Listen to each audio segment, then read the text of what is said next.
welcome back to the MBH podcast, Money Buys Happiness. We got a very interesting guest here today. Zark, what's going on, man? How are you? I'm doing well, man. Thanks for having me, guys. It's pleasure to be here. Pleasure to meet you. It's my first time meeting you, but I've heard a lot about you. I've seen what you've been doing online. Very impressive stuff. So before we go into all this crazy stuff, maybe for anyone who doesn't know you, an intro on yourself, what you do, all that fun stuff. Originally from Toronto, Canada, and serial entrepreneur, high school dropout, turned club guy at a young age. Over 15 years, opened 12 companies, nightclubs, bars, restaurants, music festival, hair salon, health supplements.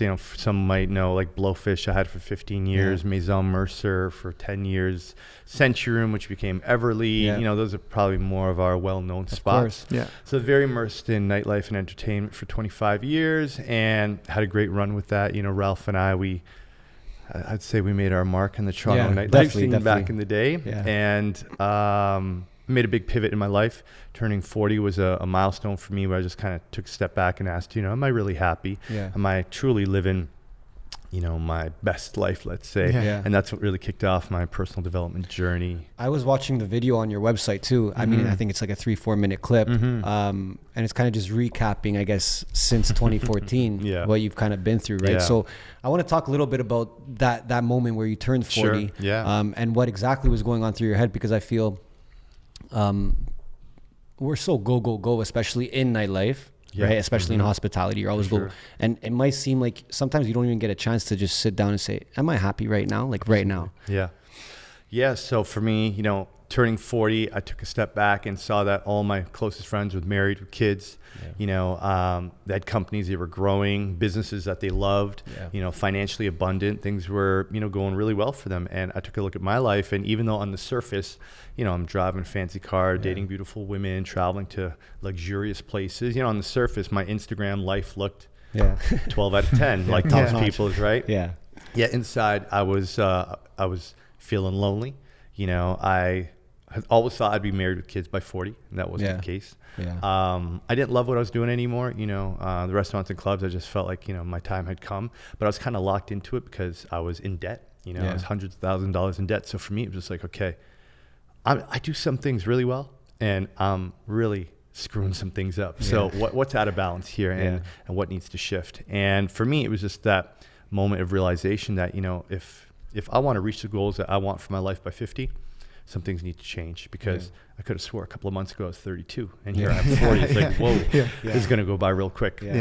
And I'm 47 now, so that was really the moment where I said, okay, something's got to change. I didn't know what that change was going to look like, but thankfully I was introduced to the world of personal development, and that was really the catalyst that put me on this path to have me look at a life in a different way, where I was like, okay, now I understand how being bullied and picked on and dealing with racism created that insecurity in me that I needed to grow up to be admired and be liked. Let's open lots of clubs and restaurants. Up for it. Exactly. And that's usually the driving force behind most successful people, especially with men. We experience something at a young age that creates a belief in us that has us think that we need to be wealthy and popular and admired in order to be more of a man, right? So that's kind of what put me on that path, and lots to share about that. So that was the turning moment.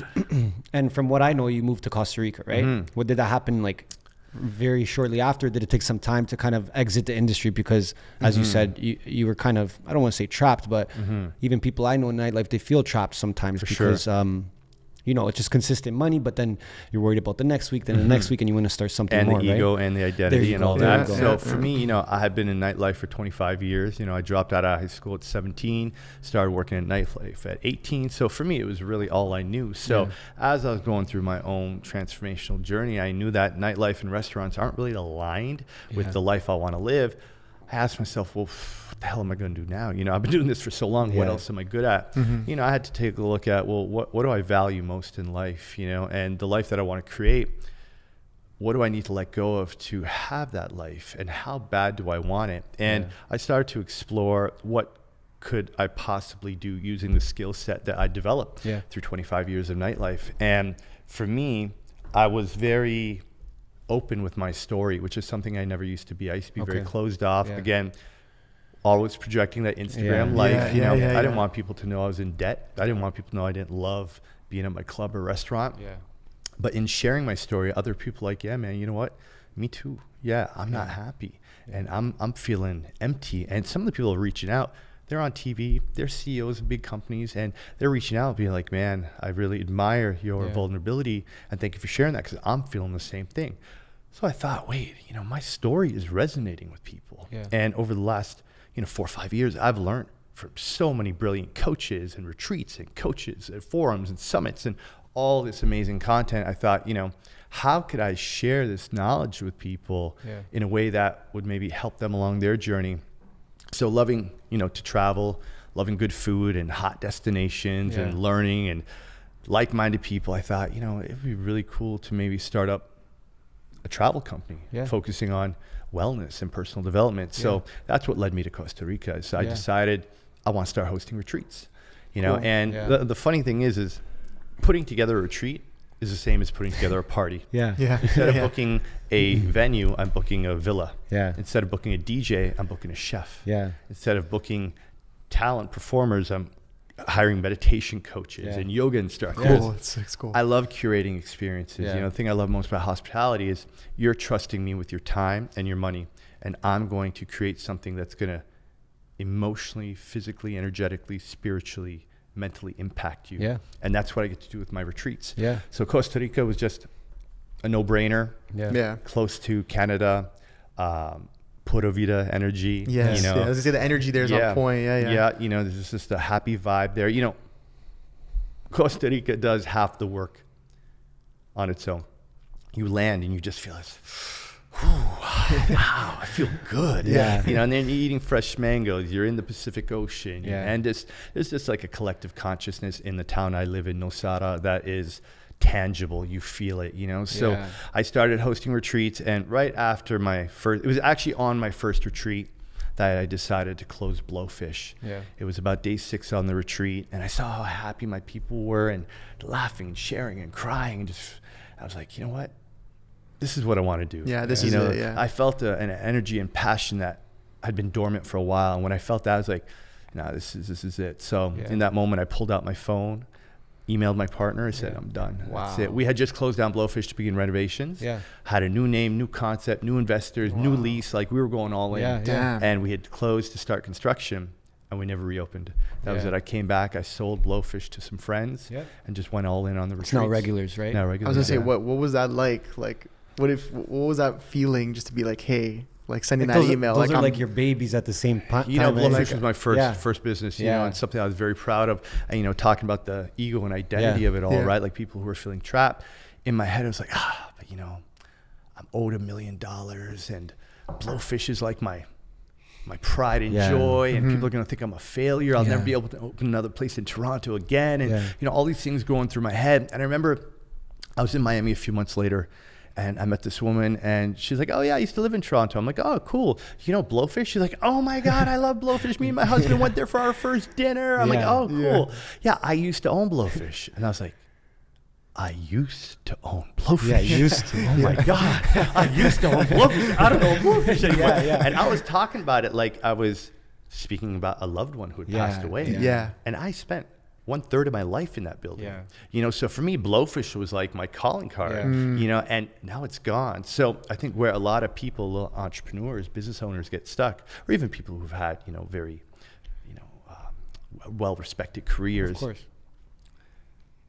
When you leave that job, who are you? Because you're emotionally invested, right? Not just that, but that's your power. That's your clout. That's your identity. It's like a label almost. So when you lose that, then who are you? And that's where I think COVID has really messed a lot of people up. Like, people are not able to, like, let's say their car defines them, or their house defines them, or their wealth defines them. And then that's irrelevant. Well, now who are you? And a lot of people during this time are having to ask that question. Who am I? What am I really about? What do I want to be about? And that's why, I think during this time there's been profound growth, and let's say we call it awakening. And then there's also people who've spiraled downwards in a bad way, because they've realized, I don't know who I am. I don't know what I want. I don't love my wife, or I don't love my husband. And they, rather than doing the inner work, they hit the bottle, or they hit the drugs or whatever. Man, you know, we've been preaching that this whole time that COVID has done that. It's gone two ways. People have got awakened like crazy, or like you said, completely spiraled the other way. But it does come from the attachment of what you do, you know, and you're attaching yourself to your role, or you're attaching yourself to your company. And we always say this too, right? Like you could be someone that's saying for 10 years straight, hey, I'm the lead marketer at Coca-Cola. I'm the lead marketer at Coca. And then what happens that day that they fire you? And then what are you, right? So I agree. I think that everyone had that space when the pandemic hit to think, and it could have went south, it could have went north, right? And I think even we had something similar where we were in nightlife too. Like we were in nightlife in deep, like very in deep, man. Like we were some of the best promoters in the city at the time, I believe. And we were known for that. And we're just like, okay, like we're starting an agency now, but you know how it is.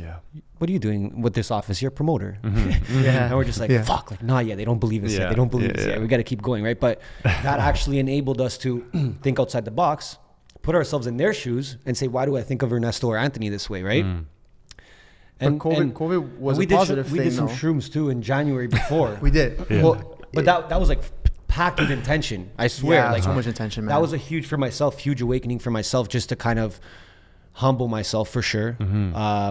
And just realize what's really going on around you day to day, right? And that helped me a lot. But I agree, man. I think the pandemic has helped a lot of people, and has unfortunately enabled some people to go downhill into a spiral, right? But that's where people like you are here to help, correct? Absolutely. I'm curious. I'm actually curious to know a little bit more, actually, about like the experiences that you offer. I'm curious.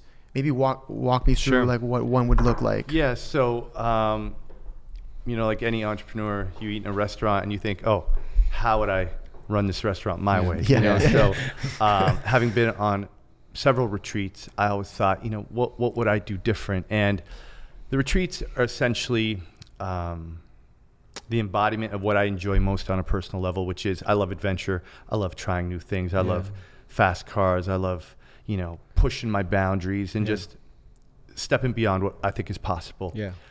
I like personal development, you know, learning new perspectives, you know, going beyond our own limiting beliefs. Meeting like-minded people, community is so important. You know, that was really, really impactful for me in going through this change, being with like-minded people who have already been through this journey and they're on the other side. And then meditation, breathwork, journaling, yoga, things like that were all very instrumental in my transformation. So essentially I took the things that I loved on a personal level and the tools, modalities that were most helpful for me during my transformation. And I incorporated that into the week-long experience. So what a few days on my retreat would look like is, you know, we start off with a morning meditation with some yoga, go right into breakfast. After that, we have a couple of hours of workshops, break for lunch, some more workshops, then an afternoon activity, whether we go surfing, zip lining, cliff diving, and then come back, chill at the beach, watch sunset, have dinner, sit outside, recap the day, talk about what's coming up, have everybody share their different experiences, and just allow it to be those different elements of wellness, adventure, personal development, and connection. So, you know, there's some retreats you go on and it's yoga every day, 3 times a day. Or personal development workshops where you're literally in a room for 6 hours a day just listening and taking notes. And my retreats are really a great introduction to personal development in a beautiful location like Tofino or Costa Rica or Bali, and you're with 12 people. I keep them tight because I like that intimacy, and the food's always great. You know, it's very curated and personal. So it's it's a fun way to learn, to connect, and you feel safe. You feel like I can show up and be open, because often the people on the retreats, they don't know each other. So it's like I can tell you. Ask you that. I can tell you the stuff that I don't tell my best friend or my partner because you don't know me. I don't even you have no context to judge me. And when you have that type of freedom to just be expressed and not have to worry about that judgment, it's profound. And do you find like is there a certain age group that usually like you'll usually get people from a certain age group or you know, it's been very diverse. I've had people as young as 23 or 24, and I had people as old as like late 50s come.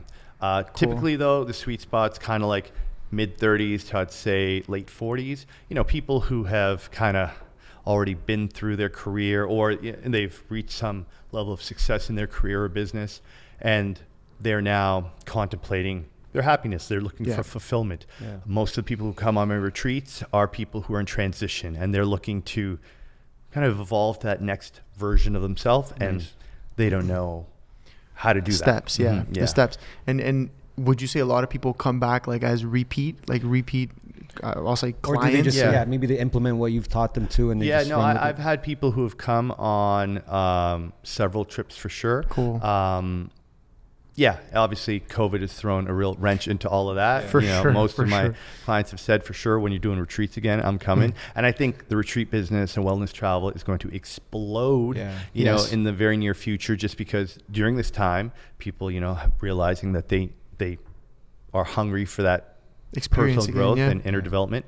And they don't want to go back to the all-inclusives, or they don't want to go to, you know, Cancun or Miami or wherever and have that typical trip. You know, they want to invest into themselves, and they want to commit to something where they come back a better version of themselves. Yeah. We've traveled a few times during the pandemic, Tulum twice, Miami, and that was huge, leaving this city and seeing what like is going on elsewhere, right? And how things are being treated and looked at in other places. I think that's what a lot of people are hungry for sure. They're being like, holy shit, I'm fucking stuck in this city where it's so like down. Like you come here, like you're saying, Costa Rica, you come off the plane, you're like, oh my God, I feel great. You come off the plane here, it was the opposite. I think even still now, you come off the plane here and you're like, this place is like dark and gloomy, and the energy is off. That's why we left to begin with. We were like, yo, we need a change of scenery just to stay motivated, you know, and we had to. Thank God. But Costa Rica is next for sure. We've been talking about going there. We're talking about going there. We looked at it. Come down, visit.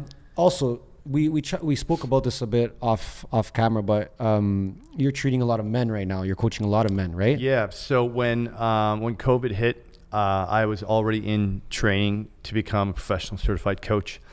And when I knew, okay, I'm going to have to put my retreats on hold for a little while, I made the pivot to one-to-one coaching. And for the last year and a half, coached dozens of people, both men and women. And it was about 3 months ago that I made the choice to only coach men. And reason being is there are a lot of options for women. And women tend to be more expressive. Women tend to be more emotionally available and willing to ask for support, whereas men, especially high-performing men, you know, whether it be founders, CEOs, executives, they tend to be more closed off. They don't feel necessarily comfortable or secure sharing their shit. And the fact that I'm a serial entrepreneur, I've had great success in my industries, I've gone through my own personal transformation. They can relate to me in the sense that the professional success, they know what it feels like to have 300 plus employees doing millions in sales a year. And they also see that I walked away from something very successful and a large operation to pursue something that was more fulfilling, to live a life that's more true to who I am. And I've gone through that process. So I'm on the other side of that journey that they may be considering for themselves. So they have that trust with you already. There's a credibility, the trust, and I speak their language. You get it. You get it. That's very interesting. What I was curious about was you kind of said something like, first thing is when you made the decision to start only coaching men, did you get any backlash for that? Like, was there? No, well, a few of the women that I was coaching, they said, you know what, that's a great idea. Cool. Good for you, because they know that, like most of the women I coach, they actually want their husbands to coach with me. But they say, you know, this would be so good for my husband, but he's just not open to this. So like I can be very straight up with men. I'll call them on their shit. You know, I can be with them and understand them, but also, you know, lay the smack down when necessary. Which they need. And the thing is, especially powerful, successful, wealthy men. They need that because who keeps them in line? Of course. Right? So that's a role that I step into and I hold it for them. And my female clients, they support that. They've actually referred people to me, and they understand that it's very needed because men 45 plus are one of the highest demographics for suicide. Suicide, yeah. Wow. You know, Yeah. And again, a lot of these high-level, powerful men, they feel alone, they feel isolated, especially times like this, dealing with extreme pressure. Yeah. You know, and then there are also the men who just know, like, you know what, I'm not living my life to the fullest potential, and I want to level up. You know, like our friend Matt that we were talking about. You know, he's doing great right now, but he knows, like, you know what, there's more here for me to experience and enjoy. There's something else beyond this. Yeah. So people don't always have to work with a coach when, you know, their world is imploding. It could also be just like, you know, you can go from good to great. Yeah. And you want that support. Yeah. And as a coach, like, what does that look like for you now? Like, is that day-to-day communication with somebody? Is it weekly? Like, what does that look like if someone's working with you on that level? Sure. So, you know, I design different coaching engagement or you know, agreements with my different clients. Some, you know, I speak to a couple times a week. Some it's a call or meeting in person when possible, and then WhatsApp messages. Cool. And it definitely it varies based on how committed they are. It's very unique to the person. Yeah, so it's really customized. It's very curated because you know, each of these different individuals, they have their own set of goals and their timeline as to when they want to achieve those goals. So yeah, it's cool. I feel, and I really like this industry. And what I like about it is I feel like the coaching world is, it's sort of a newer thing, let's say. A lot of people are hesitant, I think, to like be coached by somebody because there's like that old stigma of like, oh, like, let's say you go to like a therapist, for example. Yeah. It's very like, oh, what's wrong with you? You know what I mean? Like, oh, what's wrong with you? It's so like, so judgmental and whatnot. So have you had anybody come and be like, hey, like, why the fuck am I talking to this guy? Like, who are you? What are your credentials type of thing? Yeah. Have you had that experience? So usually that happens when maybe a wife tries to refer her partner or something like that. But typically it's people reach out to me when they're ready. Cool. You know, I have some guys and women who've been following me for years, and then, you know, out of blue, I'll get a message and they'll be like, you know, that last video you put out, like, I feel like you were talking to me, and I don't want to be this way anymore, and I'd love to work with you. So, you know, a lot of it just comes from people in my network who reach out and they're ready for a change. And then a lot of the referrals come through my clients, existing clients, who people would be like, yo, you seem different. What's going on with you? They'd be like, I've been doing the work. Oh, okay. And then it comes through like that. But, you know, you got to be ready to do the work because it's a fucking roller coaster and it's intense, and you really got to be ready to go through the grinder, because you got to go through the shit before you get to the good stuff. And it's really like peeling back the layers.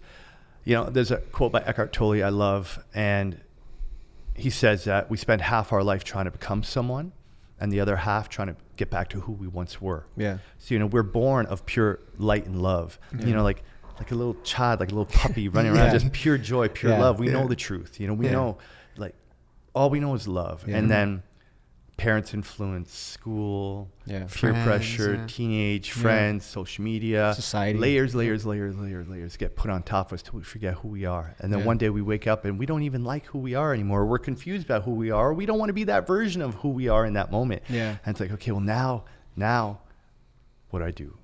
Now where do I go? And the work we do is, let's peel back the layers. Let's see the shit that's under those layers. Let's work and process that shit, because often, especially men, things happen to us. We don't allow ourselves to feel it. You can't feel it. You can't heal it. You can't process it. So we bury it. We suppress it down. We push down and push down, push down until we can't push down anymore. And then implode. Then, and eventually it's going to implode, right? And that could show up as cancer, brain tumor, shows up as physical ailments. You know, like, every experience we have creates an emotion. Every emotion has a vibrational frequency. If you have had experience that cause you to feel guilt, shame, anger, resentment, hate, those are all low vibrational emotions. Those low vibration emotions have a frequency that stays in your energy body. And if that energy body does not get clear, if you've got pockets of electromagnetic energy that are of a low frequency, ultimately that turns into disease and illness. So if you're familiar with the aura, you know, our vibrational frequency, you know, we're all energy. That's all we are. We are just balls of energy floating around in these shapes, right? And when you do the deep work and you process a thing that happened to you when you were 5 years old, and you go back as an adult and you revisit that time that your cousin did that to you, and you realize, man, he didn't mean it. He was just playing. But when it happened to you at 5, it was disastrous. Yeah, it changed everything. Yeah. Oh my God, I can't trust people anymore. Yeah. So we can go back, revisit that moment, have you unpack it, have you feel it, acknowledge it, accept it, release it. That vibration of resentment can now be transmuted into gratitude, joy, appreciation. And that's the work. Let's look under the layers. Let's see what's there. Let's unpack it, go to work on it. And that can be painful as fuck. But as you release 100%. It, you feel lighter and lighter and lighter. And as you elevate your emotional state, as you raise your vibrational frequency, your aura shifts. Your vibrational frequency shifts. People around you, they're drawn to you. They feel like, yo, what's up with that Ernesto guy? Like, I like that guy. You know it. Somebody walks in the room, of course, and right away you're like, yo, you can feel energy right away. Of course, you know, positive or negative. And when you do this work and you become more in tune with your energy, you become more in tune with other people's energy. And law of attraction, like attracts like. So when you're in a high vibrational frequency, you're going to draw in those things in life that are of a high vibration. So, you know, we do the work through, you know, through meditation, through breath work, through looking at your belief system, your perspective, your values, how are you balancing your time? What's your schedule look like? You know, because a lot of these successful people, they're like 80% work, 20% the rest of your life. And you're wondering why your relationships aren't going well. You're wondering why you're overweight, you know? So it's about having you look at your life and say, okay, what's out of balance here? You know, and what are you willing to let go of? What are you willing to take on to create more balance in your life? So that's kind of what I do in a nutshell. Sign me the fuck up. I was gonna say, we're the patients. No, I'm curious, more for you personally. I guess as you went through your journey, you went away to Costa Rica and you did all that stuff. You sold the business. I guess coming back to the city, you know, I want to know what that experience was like. But and I'm more specifically curious about, like, because we were in nightlife. Like, you know, you think you have a million friends. Are these people really your friends? What do they, you know, what do they take from you? What do they want from you? So, like, did you lose, like, what was that like coming back? Did you lose a lot of people? Did your circle become small? Like, maybe talk to me about that. I'm glad you asked that question. I got a lot to share on that. So, a lot of people thought I lost my fucking mind. Like, of course. For sure. You know, people from the external who maybe just saw my life on Instagram and all the, you know, fun, fancy things I got to do. To walk away from everything and move to the jungle, like, bro, like, you fucking crazy? Crazy? For people who were closer to me, they knew I wasn't happy. They knew I was diving deep into personal development. And my parents, my brother, those close to me, when I decided to start hosting retreats, they're like, yeah, that sounds like it's a really good fit for you. So I would say the people closest to me, they understood and supported me. I do have some friends who really question, like, is this like some new gig, some new like concept? Like, has he really changed his life? Is he really authentically doing this? Is this like some marketing thing? Because I did a drastic 180-degree shift in my life. You know, and many people will tell me, like, I'm amazed at what you did, and you're so brave, and that's so courageous, and good for you. And for me, I feel it required me to be courageous to stay and keep living this life. For me, it was like, it was a way out. It was a way to start over.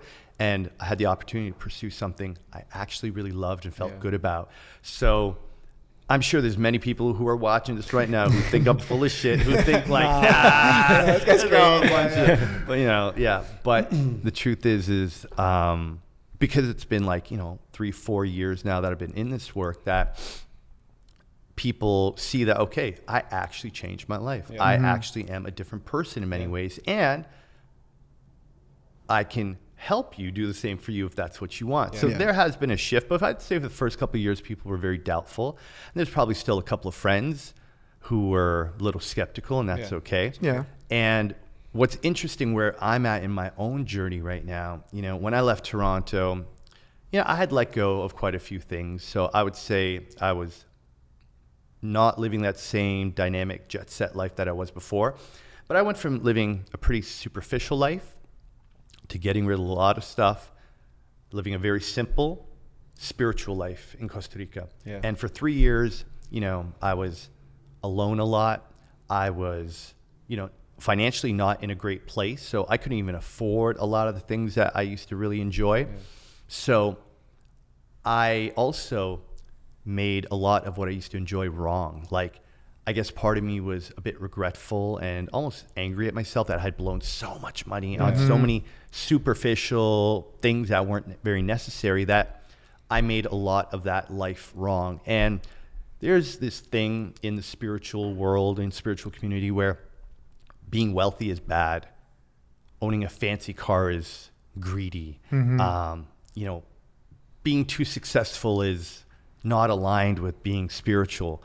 And that's a bunch of bullshit. Is that crock of shit or what? It's a bunch of bullshit. And I can say that because I was buying into that, using spirituality as a way to not accept the fact that I didn't have the abundance I actually wanted, and that many people, and again, you can be spiritual and you can be wealthy and you can have nice things and you can be conscious and you can still contribute back to the world in your own way. Yeah. And you can have it all. You can have that balance. It takes work, but it is possible. Yeah, people don't believe it, yeah. Yeah, and coming back to Toronto each time, the first time I came back, I was like overwhelmed. Like I went from being in the Pura Vida jungle bubble of Nosara to the city, and I was to King Street. I didn't know how to manage my energy. Yeah. The second time I came back, I was more conscious about who I saw and how many meetings I booked.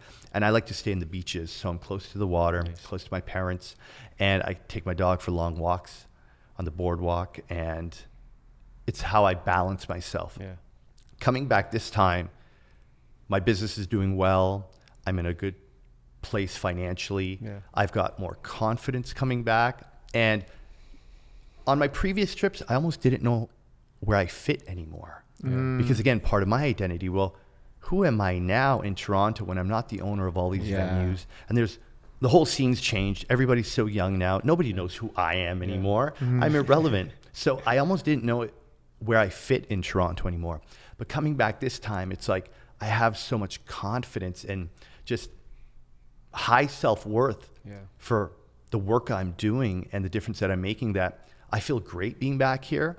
And I'm now integrating, I like to say Zark and Zark, because I don't know if you know, but Zark's actually my real name. And I've been using that more so now because Zark is what I took on at a young age because it was just easier to say. Yeah. Yeah. So it's integrating some of the old life that Zark enjoyed with this new level of consciousness and awareness that Zark has. Yeah, I know I sound weird talking about myself in third person. I was literally going to ask you, was there anything from Nightlife that you took with you on this new journey? Was there anything any habits, any sort of characteristics about yourselves that you took with you on the new journey? From a positive perspective. From a positive, obviously. So in Nosara, I host these dinner parties, and they've now grown to 50 people. Wow. And I'm still a promoter. I'll always be a promoter that can bring great people together. So I host these dinner parties because I love introducing people, love making new connections, and I would say my promotional ability to create experiences is still something that's with me and always will be.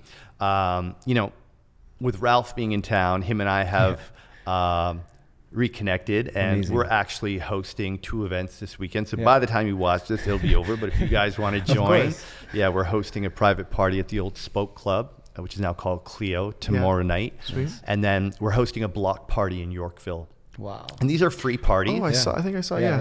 So it's on the rooftop of the parking garage across from the Hazelton Hotel. These are free events. We're not making a dime off it. We're doing it because I hosted an event. We did it like a ZRF reunion tied into my birthday a month ago.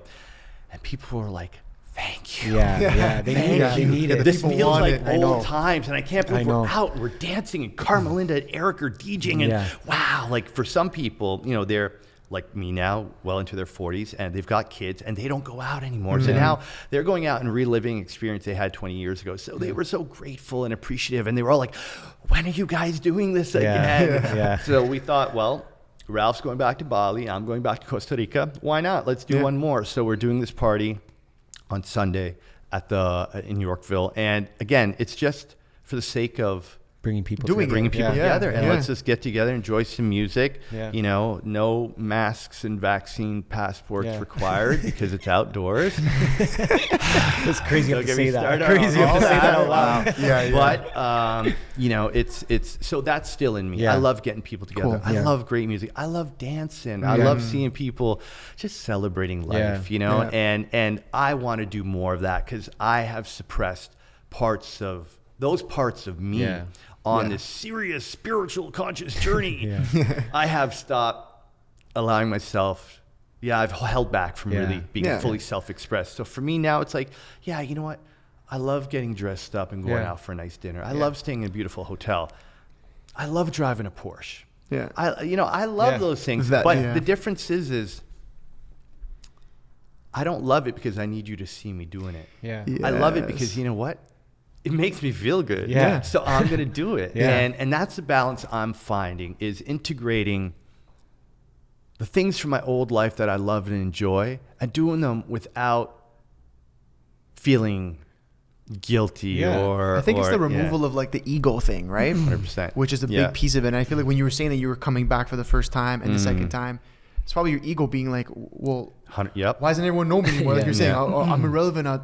But that's like you know, when you remove your ego, I feel like, and obviously you've probably done that a million times now. That's when you kind of, I fit into society like this, and this is who I am now. I might have been that person before, but here I am now. But another thing I like in what you said is something that I think me and him always think about or are always consciously looking into is like, we had some shrooms trips, and you know, I thought I opened up our minds at the beginning of 2020, and then I did it a couple more times for that. But I even for me, I love it. I love the experience. But I think something that I definitely struggle with is trying to be spiritual, but then also allowing myself to still like the luxury things in my life. Like, you know, I want a Rolls Royce. That's like a goal for me. I wanna have a home on the bridal path. Those are big goals for me.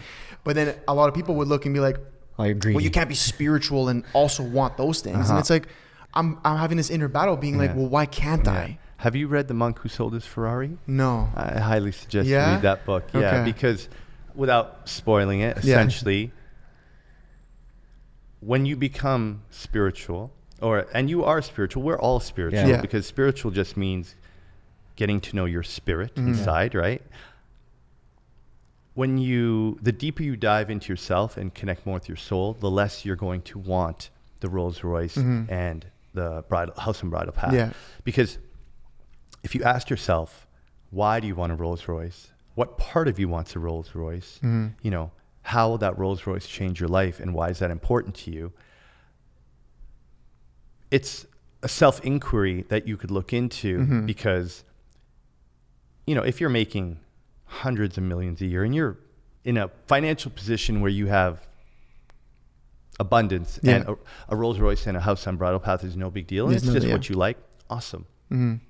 However, a lot of people aspire to have those similar things, but they're compromising other aspects of their life to have that. Like, they're not in great physical health. Their relationships aren't as good as they can be, or they're not contributing in any way because they're so focused on, I gotta have that Rolls Royce. I gotta have that house. And why do they want it? Maybe they grew up in poverty. So for them, that Rolls Royce and that house signify, you know, security and abundance. You know, maybe there's some insecurity that they're looking to fulfill by having that, you know. So but do you think it's still possible to want those things and still be spiritually intact and understand, and I guess have that balance with your relationships, your family, your career, your friends, stuff like that? Like, absolutely, for sure. Like if you look at somebody like Tony Robbins, you know, he's a billionaire. He's very spiritual. Sure, he owns many homes and many cars. And, you know, obviously that is a best case scenario situation. For sure. But I've met some very conscious spiritual people who are also very wealthy. I feel like it can almost, to a certain extent, help you 100% like progress on that side of things. But that's, I guess, where a lot of men feel like it's impossible. Like, I can't be in touch with my feelings, my emotions, because head down, blinders on, like full steam ahead, right? And from a career perspective. Yeah. And, you know, it's interesting because I just came from a session with one of my clients who he's an entrepreneur. He's looking to scale his company. And just in the short time we've been working together, he's realized that by doing more of the inner work, he has to do less of the outer work. Like he said, things are just synchronistically falling into place by way of just him shifting his vibration. You know, like certain opportunities are showing up for him because he's just in a more empowered state. Now, I know that might sound a little esoteric for some people that, hey, raise your vibration and the universe will just give you whatever. However, if you're familiar with the work of Dr. Joe Dispenza, the concept of manifestation, the concept of our thoughts, our consciousness create our reality. When you do that deep inner work, you're able to tap into those higher states of consciousness. You're able to visualize and connect with the emotion of the future self that already lives at that house and bridle path and driving that Rolls Royce. When you can see and touch and feel that future, and you can really call that in through, you know, through meditation, through feeling it in your heart, you are now in the process of creating that future for yourself. You've aligned it. You've aligned it. And of course you have to take intentional action. Of course. However, you have to believe that it's possible and then really live in alignment with that and keep yourself in a high vibration to draw that in. Because a lot of guys who, again, are very wealthy, who have all the toys, all the cars and homes and all that, they're doing it from a hurt place. They're doing it from a place of frustration, anger, shame, guilt. And those low vibrational emotions will ultimately be what takes them down. Yeah. True. I want to bring something back. You said you were holding yourself back at a certain point from having these fancy things. Do you feel like you were in a position where you felt guilty about your own past, or feel like you didn't deserve it at that point because you're like, oh, I already did this shit for 25 years. Now I'm on this path now. Now I can't. Did you feel like that at all? You know, a big part of it for me was I just couldn't afford it anymore. And my partner, Ralph, and I, you know, we've worked together for 20 years. For the most part, I'd say we've made pretty much the same amount of money most of our career. And he has a very different mindset around money than I do. So he's been very smart, very strategic with how he's invested. So I would often look at Ralph and think, oh, man, I fucked up. Ralph's crushing it. Man, I should have done this, could have done that. And the resentment or the guilt I felt was on the choices I had made. And that was my own work to do to transmute that guilt and frustration into appreciation for, I'm living in Costa Rica. I have a different career. I'm helping people change their lives. And if I hadn't lost all that money, I wouldn't be doing this right now. So just trusting that what I've gone through has been exactly what I needed to get me to this point. And I absolutely love what I do. It is the best thing I've ever done with my time and energy. And I love the path that I'm on. And I had to go through those experiences and feel those emotions to get to this place of appreciation and gratitude. And it's beautiful. It's part of the journey. So, you know, for anybody watching this, you know, you're going through a shitty time. If you're holding on to guilt, if you're holding on to resentment or frustration for yourself, you know, ask yourself, how is this serving you? What are you learning from this? You know, how can you take this experience that you're going through and learn from it?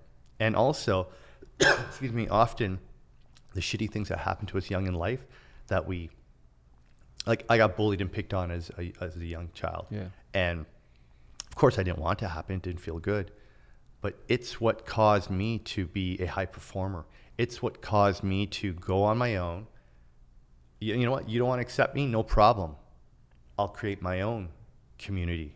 I'll create my own, whatever it is, my own club that you want to be a part of. And it's those experiences that drove me to be the success that I have experienced. So, you know, it's in those low points in life that it's so important that we stop and take a look, really explore what is it that this is teaching me right now. Don't be a victim. Look at it and ask yourself, okay, universe is giving me this experience for a reason. How can I benefit from this? And take that knowledge and thrive, and grow, evolve. That's the big thing. Huge. I think the victim mentality. I think a lot of people fall into that, and they're just like, this is the worst thing that's ever happened. And then they never really take a step back and say, okay, why? why, but what did I learn from this? Like, what am I going to take from this negative experience?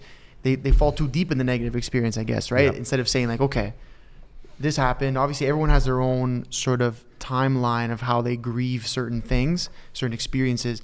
But it's like, you got to eventually get out of it. And then the thing is, I feel like people get out of it, but they're scared to look back. They're like, I finally got out of the grieving. Like, I don't even want to remember what was there. Yeah. But instead of being like, hey, let me look back now that I'm out of grieving and be like, why did this happen? What happened to me? How did this change me as a person? Stuff like that. I feel like a lot of people, they never want to dive in, right? And I guess that's probably a big piece of what you do. And a lot of times people also don't want to take responsibility. Yeah, they don't want to be accountable and, accept the fact that I fucked up. Yeah, it was me. Yeah. I fucked up. I can't blame this on anyone else. Yeah. And why did I do that? Yeah. And what inspired me to do that? Yeah, what made me do it? Yeah. And how can I not do that again in the future? And learning from our own mistakes. But I think that's a problem with almost the culture, say in Western society, is that we don't want to tell anybody they fucked up. Yeah. It's like we're scared to say like, hey, you fucked up. Yeah. I think that's why like me and him are good friends, because we'll fucking tell each other straight, dude, you're an idiot. You fucked up. Like you did it, whatever. It's very straightforward. I think that's a problem in our society today. People don't want to be honest. We've lost like being honest when it comes to telling someone like, hey, you made a mistake type of thing, right? Yeah. And I think guys, for you, that's why it's cool. You probably come in and these people are almost expecting you. I don't want to say expecting you to do that, but allowing you to do that in a way, right? Yeah. And often when we take a look at some of these experiences, call it mistakes. I call them necessary lessons. Having them acknowledge what they did, but then also having them feel compassion and empathy and forgiveness for themselves is huge. Yeah. Because guilt and shame are the lowest emotions on the map of consciousness by Dr. David Hawkins. So there's an amazing book called Letting Go, The Art of Surrender, and the map of consciousness. And Dr. David Hawkins maps out the different emotional states and their vibrational frequencies. And as we talked about before, like raising your vibration, getting to enlightenment, joy, inspiration is where we ultimately want to be. And guilt and shame are right at the very bottom. So if you're feeling that because of some experience, because of something that happened, that's what you need to really heal and get over. And that's part of the whole process of healing. So even though they may not want to accept it, that's what they did, that's part of what we call the shadow work, part of looking at those parts of them that they're not proud of, the parts of them that they suppress. Let's shine a light on that. Let's look at what you've been avoiding, because it's always going to be there. You can deny it, but it's not going anywhere. And helping them through the process and letting them know, like, look, we all fuck up. It's okay, but we could turn those fuck ups into some of our biggest blessings. True. If we're willing to look at it and be compassionate to ourselves and see that, that taught us something really valuable. Now let's put that to work. I know habit building must be huge for you as well when you're coaching, right? Building habits, building the right habits. Was there any bad habits that you had to kick on this new journey? And in terms of bad habits, what are some ways that someone can kick a bad habit? Yeah, so there's a book I love called Atomic Habits. So love for any of you looking to break habits, that's a great one. For me, I would say some of my habits that I had to kick. Even coming from Nightlife as well. I wouldn't say it was a habit. It was more of a behavior, feeling the need to be seen, the need to be out, and just like really living from that place of wanting the external validation. But, that sort of drifted away as I got more into the world of personal development. I think, probably one of my habits I would like to definitely kick is just social media. Like I'm on my phone a lot, and I'm definitely on my phone more here when I'm in Toronto than I am in Costa Rica. I try to justify it by, it's work related and people are sending me DMs or whatever. But the truth is like, we're bored, we're alone right away. We're like scrolling. So that's a habit I definitely want to kick. I've never been a smoker, rarely drink, not into drugs. So I can't say like there's any habits that have been very toxic for me. Probably because I grew up with parents who were smokers and a father who's got a bit of a drinking problem. So, you know, I saw what habits can do to a family. Yeah. But with dealing with clients who have these habits, it's about helping them to develop new neural pathways that when they get triggered, they can now choose another option rather than going to the default of having that happy hour cocktail every day at 5 o'clock because they're done work. You know, so it's about understanding what is the trigger for that habit. What are some new options that we can introduce, and you know, understanding what's the root cause of them wanting to enjoy whatever it is that they're choosing to, that's just not aligned with what they want. You know, mindfulness is huge too, because it allows you to kind of think before you act on that habit again, right? Yeah, it allows you to slow down and just contemplate things. And you know, part of the work that I do with my clients is just getting them really present to the future self that they want to live into, and your value system. Like, what are you really committed to? What do you stand for? What are you aligned with? Like, and when you make these choices, is always looking at your values and asking, is this choice supporting the future version of myself that I want to be? Because the biggest catalyst for change is not an accomplishment or a reward, because those are temporary. The biggest catalyst for change is, who do you want to be for your family? Who do you want to be for yourself? Who do you want to be for humanity? When you can get present to that future version of yourself that is someone you're so fucking proud of, because that dude is awesome, or that woman is awesome, you know, then when you can stay focused on who it is you want to be and how different your life will be when you're actually living that life, that's the biggest driver and motivator for change. That's huge. I mean, even Atomic Habits was huge. I learned about habit stacking, which is huge, simple, man, little right? tricks. I mean, I still smoke, so I can't really talk shit. I was gonna say, that's why you're asking this question. How do I kick this habit? I want to ask about psilocybin, and your thoughts on it and your experiences with it, because we like to talk about it a lot. Obviously, we try to talk about it with every guest, but you obviously have experience with it. We're advocates. We're big advocates. On Tuesday. Nice. I love it. Oh, wow. I love that. Let's go. So on Tuesday, I did 8.5 grams. Ooh. What? Okay. I've never done heard of that. 8.5 grams at once. Wow. Don't recommend this. Don't do that at home. Don't try this at home. So it was a guided journey with a Colombian shaman here in Toronto. And have you ever done like a ceremonial kind of inward blindfolded journey? No. Oh, okay. We need to. Yeah, no, we need to. That would be an interesting podcast. Yeah, for sure. So, you know, it's a purely inward journey. It goes super, super deep, as you'd imagine. You know, I've done ayahuasca many times and Bufo, and I'm a big advocate for plant medicine. It's been profound for my growth and healing. I believe plant medicine right now is exploding in many ways, because plant medicine is essentially a portal to earth consciousness. You know, it grows out of the earth. Mother Earth, Gaia, has a consciousness, and she's aware of what we're doing to our planet right now, to her. And when you ingest these medicines, you are able to tap into elevated states of consciousness. You're able to have out-of-body mystical experiences. It is a portal into the supernatural, you know, into the quantum. And psilocybin is going to change the world in a big way, because it's no surprise many people are dealing with anxiety, depression, suicide rates are through the roof. And psilocybin allows you to see more options, think in a different way. It stimulates, promotes neuroplasticity, so your brain is actually expanding, changing when you are experiencing the medicine. And I believe it's so important right now, because for those who are looking to elevate their consciousness, for those who are looking to get out of their depression and these negative states that they're in, psilocybin, whether you're microdosing, whether you're doing, you know, something like I did, a guided journey, it's all part of the deep transformational work. And I see it as an accelerator. I see it as a way to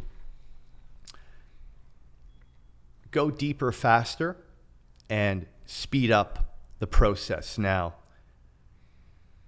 it's super important that you have some sort of mindfulness practice in place. some support, whether it be a coach, therapist, somebody who you feel comfortable speaking to, because psilocybin will bring things up that you've suppressed. It will access parts of your subconscious that you don't normally have access to, and things will pop out of there. If you do a big dose, things can jump out of there. Yeah, really quick, very quick. Yeah. And that's why it's so important to have the support and a mindfulness practice in place, because you're going to see and experience things that your subconscious has buried. And as I said before, you can continue to ignore it, but at some point it's going to show up. Yeah. So through these journeys, I'm talking about the big journeys, things come up. And then, okay, that's there for me to work on. Maybe it's something from childhood. Maybe it's something that, that's happened in a recent relationship. And maybe it's also future choices. Like, I find mushrooms to be incredibly informative and guiding. Like, the first time I did a hero dose guided journey in Costa Rica in May, the whole time I was like, okay, got it, check. Okay, that too. Okay, got it. Like, just just knowledge, just flooding my brain with knowledge. And it also does its work where I literally have felt my chakras exploding, like massive releases. Like, there were things, like the first time I did my journey, I was laying down and my sacral started vibrating. And I kid you not, if I was laying down here on this table, my hips were bouncing a solid foot off the ground. That's crazy. My head and my feet were connected, and my hip was just bouncing. And there was something that had to be released in my sacral. Yeah. And the sacral is, where your sexual energy is, where your creativity is. And like, so any blockages, any trauma, anything that's happened, the medicine, whether it's ayahuasca, whether it's psilocybin, it goes through your body. It finds those low vibrational electromagnetic energy fields that are in there that don't belong in there anymore, and helps you release them. Yeah. And, as I said before, we're energy, and energy is always flowing through our body. And when we have blockages, the energy doesn't get to flow through. And when energy doesn't get to flow through, think about water coming down a river. If water down a river kind of goes into a corner and just kind of stays there, it gets contaminated. Yeah. Viruses, bacteria, like it's not safe to drink. It's not flowing. Yeah. It's exactly. So the energy has to flow, and these medicines help you to release those emotions by sometimes presenting you with some dark shit that you didn't know was there. Yeah. But you relive it, you feel it, you experience it, you heal it, you let go. Yeah. And you can feel lighter. And psilocybin is a very powerful tool for your healing. Now, on a microdose level, 0.125 is kind of what I like to do. 2 days on, 2 days off. For me, I do it. I haven't been doing it this time, but I feel like I need to for these last few weeks here. It helps me maintain like a nice zen, calm vibration. It allows me to just slow down and be present. And I think that's super helpful, because here in the city, like you said, it's always go. Yep. Next meeting, next lunch, next this, next. Yeah. We're always on the go.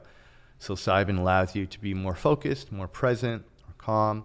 Depression is reliving memories from the past, and anxiety is fear of the future. And when you're present, you experience neither. Yes. Right? So psilocybin microdosing, even on a low level, can help you with that. Again, it allows you to explore different possibilities. So when you get triggered in a situation, you're able to choose a new option. Yeah. You choose that new option enough times, and you start developing a new neural pathway. I like to use like a metaphor of like, you walk up to a park and you see a path that's been walked on so many times. There's a clear dirt path there now. And maybe you don't want to go down that path anymore. You don't like where that path ends. Yeah. But it's the only path that's there, or you think that's there. Yeah. Psilocybin allows you to almost feel like, oh, well, maybe I can take this path. Even though I've never been down it, I'll take this path. Then I'll take it down again. I'll take it down again. And what happens if you keep walking down that new path? Yeah. It becomes clear. Yes. What happens to the old path? Yeah. Grass grows. It's gone. And it's gone. Yeah. And that's where plant medicine can be very helpful. Now, don't get me wrong. You can have this same change of belief system and respond differently through coaching and through therapy, for sure. But as I said, psilocybin is an accelerator and can help that, because it stimulates the neuroplasticity. Yeah. So I'm a big fan. Clearly. As are we. As are we. I plan on investing into a few different companies that are big in the psilocybin space. One of them is Dimensions, which is building a psilocybin recovery clinics in Canada and in Costa Rica. There's also there's a few companies out there I'm watching that I'm excited to support and be a part of. And I honestly think that psilocybin is going to change the world because ayahuasca, yes, it's powerful and it's intense, and it's like, for me, ayahuasca is a week-long experience. Obviously, you're dieting 2 weeks in advance. You're probably going to do 2 or 3 ceremonies. Break it down for us what you actually have to go through to do ayahuasca. So if you're going to do ayahuasca properly, it's a 2-week dieta. Now, there's different types of ayahuasca, different brews from different tribes, right? There's the Shipibo in Peru, there's the Brazilian style ayahuasca, and then there's a Colombian. So these different brews have, let's say, a different intention or different effect on you. I've done all 3, and some don't require the 2-week dieta, but for the ones that do, like for the Colombian ayahuasca, it's a 2-week dieta where you're eating very plain, no salt, no caffeine. It's pretty strict to cleanse the body and just to get yourself ready. Even no social media leading up to it, no news, anything that's going to keep the mind busy. And a typical ceremony. So obviously in Costa Rica, there are places that offer it, like Rhythmia and Soltara. These are like really nice, almost like plant medicine resorts. Wow, cool. Where everything's set up, really well done. Like they've got facilitators, they've got like everything you need to have the best possible ayahuasca experience. The only thing I don't like about a place like that is you might be in ceremony with 80 people. For me, that's a bit intense because you're mixing a lot of energies. So with what ceremonies usually start around 6 p.m. The shaman and his facilitators are there. They will be playing live music. It starts off with an intention. You do some hape, a little meditation to ground in your intention, and then they'll call up the women, then call up the men to drink. And you may drink 2 or 3 times in a night. Ceremony will start in the evening, usually around 6 or 7 p.m., and usually go to around 5, 6 in the morning. Wow. As I said, the medicine goes through your body, and it finds those experiences. It finds that energy that no longer belongs there. When that energy comes out, let me tell you, it can come out as purging. Wow. It can come out as diarrhea. It can come out as both. Wow. It can be aggressive. Yeah. And it is necessary. You know, when you're purging, when you are releasing, it's a good thing because it's dealing with the stuff that you can't get to on your own, or let's just say you don't know how to access. How to get there? Yeah. Because we have everything we need. We could heal ourselves. We don't need plant medicine. We don't need these pharmaceuticals. We can heal ourselves. But again, most people don't have the time, the discipline, the focus to do the work. So ayahuasca is an accelerator for sure. Now, I have a lot of people reach out to me wanting to come to Costa Rica, wanting to do ayahuasca. They don't meditate.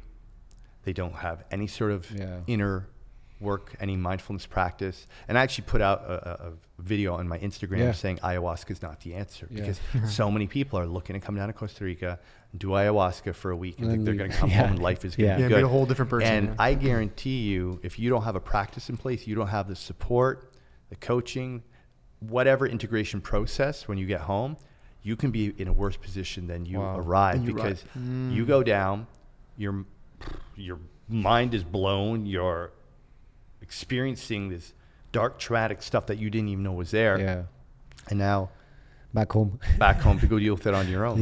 So it's super important to be doing the work in advance and to make sure that you have a practice and you have the support for when you get home. So with some of these places like Soltara, Rhythmia, you might do up to 3 ayahuasca ceremonies in a week.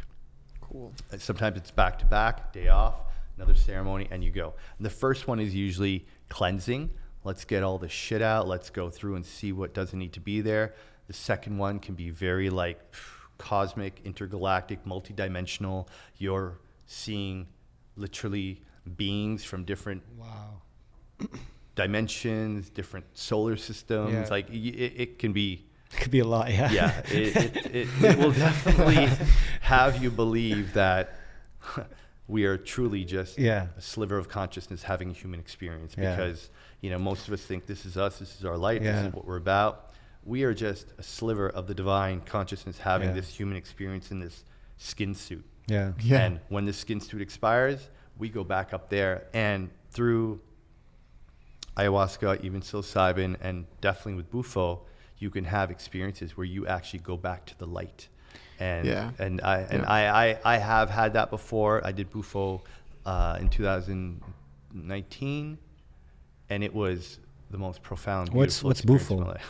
I don't even know what we'll that finish is. up with ayahuasca, then we'll talk about Bufo. Okay. So, you do your 3 journeys. There's also breath work, meditation. You're eating really clean during the whole experience. And then it's time to go home. Or if you're fortunate enough to live in Costa Rica, you integrate. It's good to take a few days just to really journal, process what you experienced, ask for help if you need it.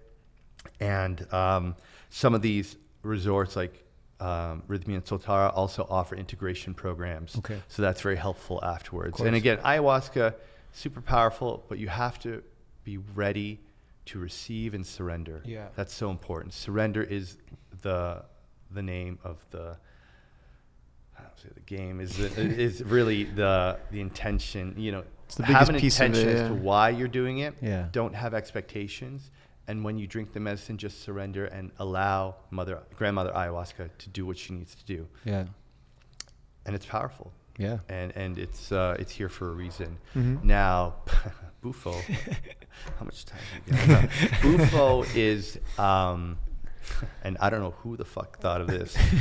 Bufo, it's called the Sonoran Desert Toad.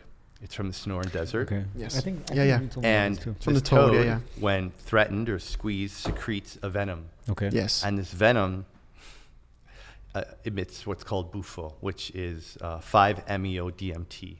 Now, we have 5-MeO-DMT. Joe Rogan always talks about this. Yeah. I think even Mike Tyson, filmed a yeah. video. He did, you're right. Yes, Mike Tyson filmed a video of 5-MeO-DMT talking about his ego death experience, which was, it's funny and it's very real. Yeah. So, if ayahuasca was like an 8-hour roller coaster ride, Bufo is like a 20-minute rocket ship to multiple dimensions, orbiting in the quantum field or unified consciousness if you make it through, if you break through and surrender, and then you drift down through the different dimensions back to your body. And why surrender is so important is because you start to dissolve. Like with Bufo, and it comes in a synthetic version of 5-MeO-DMT. You smoke a pen, right? You can smoke in a pen if it's synthetic, Synthetic, or you can smoke the molecule. Yeah. Or you can smoke the actual toad venom. So they find these toads. I assume they squeeze them. Yeah. They scrape the venom off. They dry it up and they smoke it. Who came up with that? Wow. I don't know. By accident. But it is what it is. I mean, somebody must have saw like a crocodile try to eat a toad and get really high and enlightened and be like, wait a minute, something's going on. That's what I want to do. So with Bufo, as you're pulling on it, like literally by the second pull, everything starts to fragment. Sound starts to just change. Yeah. And you try to get 3 pulls in if you can. And by the time you're done that 3rd pull, like you're just like, you're gone. You're gone, yeah. And you're taking off so fast. You just have to remember surrender, surrender, surrender. Nothing to be afraid of, just surrender. And if you could surrender enough as you start to dissolve, and when I mean dissolve, it's so, it's kind of hard to explain, but you just don't exist anymore. Yeah. Your body doesn't exist. Your mind doesn't exist. Space doesn't exist anymore. And you're just gone, and you're just in this white light. Wow. And you're in this white light, and it's just your awareness is in this white space. And you feel this bliss, this peacefulness, you really understand what oneness is. And for me, I say it's the most beautiful experience of my life because it was strange and familiar at the same time. I felt that I was in somewhere I've been before, and it felt so safe, and then it's gone, and then it's done. But you now have this knowing, you have this awareness that that's where we came from, that's where we go back to. And you don't fear death anymore. Yeah, because that's what I always hear. You don't fear death. Because if that's where I'm going back to, I'm okay or with it, when my parents pass and that's where they go, it's not bad. That's awesome because it's so beautiful, and it's really hard to put into words to describe the feeling, but I guess it's God, you know, and you realize we are God. And that's why I say we are a sliver of that consciousness that's having this human experience. So we go back to that. And if we could all just remember that we are light and love, and we all have God within us because we are part of that thing, you know, we would then treat each other better. Yeah. We would treat the planet better, our animals better, because we are all from that. A piece of that, yeah. Absolutely. And have you seen the movie Soul? No. Yeah, that's the Pixar the one. Disney movie. Yeah, Disney. Yeah. Super cute, great movie, animated, and it talks about exactly that. It talks about our souls leaving divine consciousness, having this human experience. And you know, I like to say life is like a video game. You know, and you guys obviously are old enough to remember Super Mario Brothers. Of course. Yeah. You know, level by level, you jump on the dinosaurs and you eat the mushrooms, of course. You know, you collect the coins, and ultimately you fight the dragon and you save the princess. And if you do well, you get to go to the next level. And if you screw up, you drop down a level. But, you know, you've got your extra lives and you know you're going to give it your best. And level by level, you have different choices to make. And are you making choices that allow you to level up? Are you making choices that are going to take you down? And right now, as we talked about before in this pandemic, are you making choices to level up your life? Or are you allowing the vices to take over that are going to cause you to start your next life at a lower level? And that's a massive challenge, growth opportunity that we're all facing right now. So when you realize that when our life is over, we go back up there until it's next time to play, you don't fear death as much anymore, you know, and you just trust that all the things that happen, good or bad, are to serve us and an opportunity for us to grow. It helps us deal with those challenging situations that we might not be happy about at the time, but we can pause and say, no, wait a minute. There's something for me to learn from this, and I'm going to stay optimistic, and I'm going to look for the silver lining in this, and I know I'm going to be more resilient, stronger, and wiser on the other side of this. Boom. Holy fuck. No, it's funny, dude. I just got my hair cut 2 days ago, and I was talking to my barber about DMT. He's like, he's done it twice. He's like, I don't need to do it anymore. I've done it enough. And he said like the exact same thing you said is exactly what he said. He's like, I was gone. Earth and everything was not there.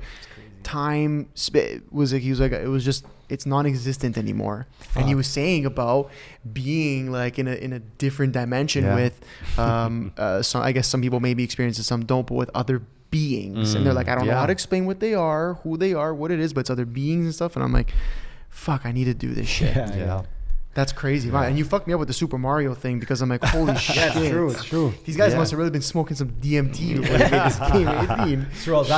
Ask him the main question. Yeah. Listen, because I feel like we can really go forever. I know you got some meetings and stuff. All good. I'm actually meeting our boy Matt after. Shout out Matt. My fucking guy. Shout out. But listen, we are the MBH podcast. Money buys happiness. What are your thoughts? What are your thoughts on the statement? After all that. What you guys are reading? Look. Money's important. You know, money is an energy. Money represents love. Money represents passion. You know, it is what we receive in exchange for our energetic contribution to whatever we're doing.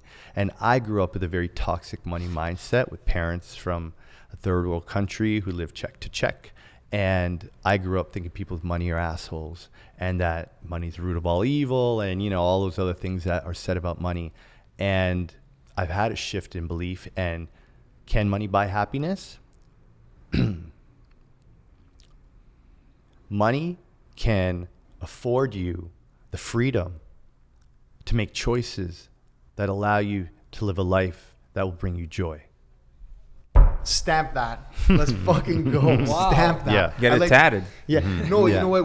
We usually say it in like a much shorter, less verbose. Yeah. We're very just like, it buys you freedom. And it's what you do with that freedom that will decide if you're happy or not. For sure. Right? The choices you make. But you really worded it a lot better than me and this guy usually do. But it's like, it does. No, we made the name just kind of a little bit of a clickbait thing. Sure. But it has grown because we ask every guest that, right? And everyone has their own experience. But I like what you said about everyone has a different relationship with money. For sure. I think that's a big thing. And then, like you said, maybe you grew up thinking it was a toxic thing because people with a lot of money were bad people. That's something that I have been trying to.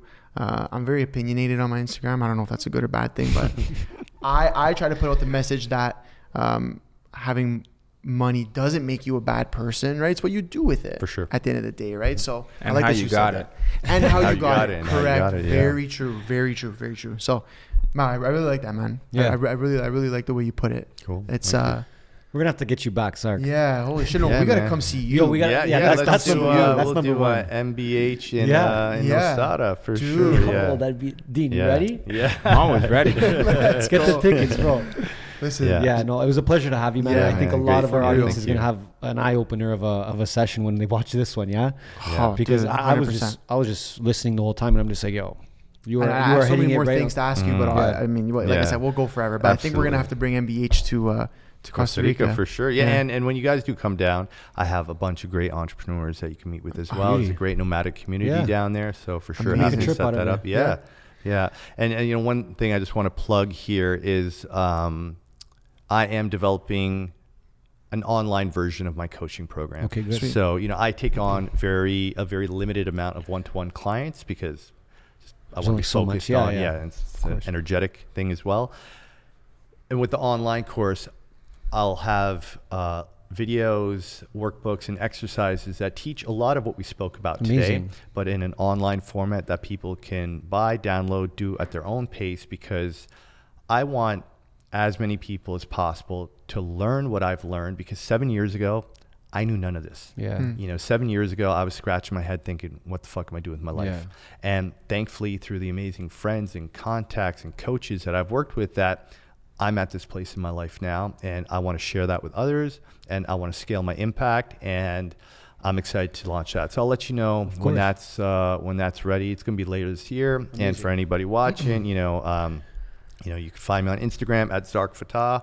Although I'm going to change that soon because I got to use my real name at Zark Fatah, and my website, which is all going to change. But I'm sure you're going to put all that. We'll plug everything. We'll plug everything all that. Yeah, Make sure people can find you, and don't be afraid to DM Zark. And hit him up for sure, and ask him some questions. But in the meantime, man, we'll definitely try and implement some stuff that you talked about today. And definitely gonna have you back, bro. Absolutely. Yeah. Appreciate your time. Yeah, happy to hear that. It's been a pleasure, man. Thanks for having me. We out. Yeah.